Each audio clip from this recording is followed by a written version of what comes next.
রহমারি হানা, biryani, Arabic, Indian ও পাকিস্তানি হালকা হানার বিপুল সমাহার লয় আবুধাবির উপশহর বানিয়াসর 7 বিল্ডিং এলাকার বাস স্টেশন সংলগ্ন প্রথম বিল্ডিংয়ের যাত্রা শুরু করল Al Rishad cafeteria for fast food LLC. স্নেহের ছোট ভাই রাশেদ, আকরাম, নজরুলের জন্য শুভকামনা রইল।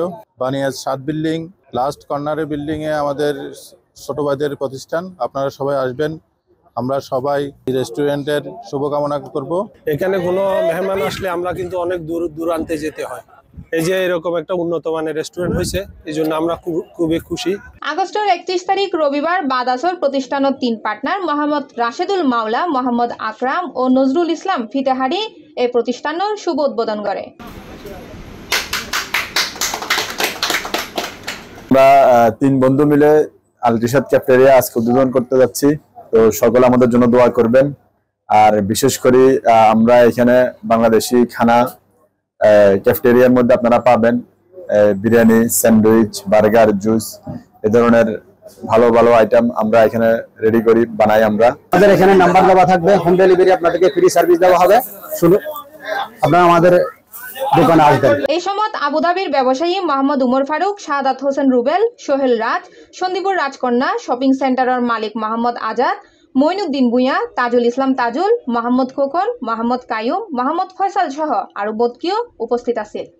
আলহামদুলিল্লাহ, আমি আমাদের বাংলাদেশি তথা আমাদের চট্টগ্রাম সন্দ্বীপ সকল অঞ্চলের মানুষকে আমন্ত্রণ জানাবো। এখানে উন্নত মানের স্যান্ডউইচ, বার্গার, জুস আর অন্যান্য ভালো খাবার পাওয়া যাবে। অতিথি হলে প্রতিষ্ঠানের সফলতা কামনা করি হয় প্রবাসী হলে এন্ডে আই দেশীয় হানা সাত লইত পারিব। সন্দীপুর 3 বন্ধুর উদ্যোগে গড়ে ওঠেন এই প্রতিষ্ঠান সুলভ মূল্যে চা নাস্তা, স্ন্যাক্স এবং স্পেশাল বিরিয়ানির ব্যবস্থা রাখা হয়। মালিকানাধীন যারা উদ্যোক্তা আছে তাদেরকে আরো উদ্বুদ্ধ করবেন। বাংলাদেশের প্রতিষ্ঠান, বাংলাদেশের অন্নদার তারা আমরা দোয়া করি তারা উন্নয়ন হোক এবং সামনের দিকে এগিয়ে যাক। ভাই বোনদেরকে যারা এখানে ইমারতে আছেন, ভাইরা সবাই এখানে আসবেন। জানা গিয়ে ইতারার বানিয়া 7 ও 10 নম্বরত আরো 2 রেস্টুরেন্ট আছে।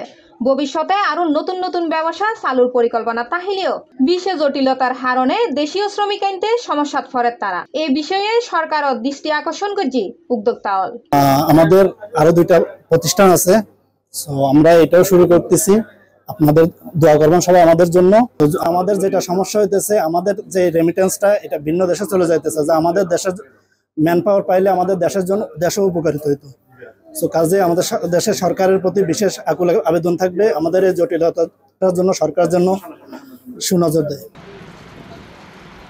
C+ TV Chittagong.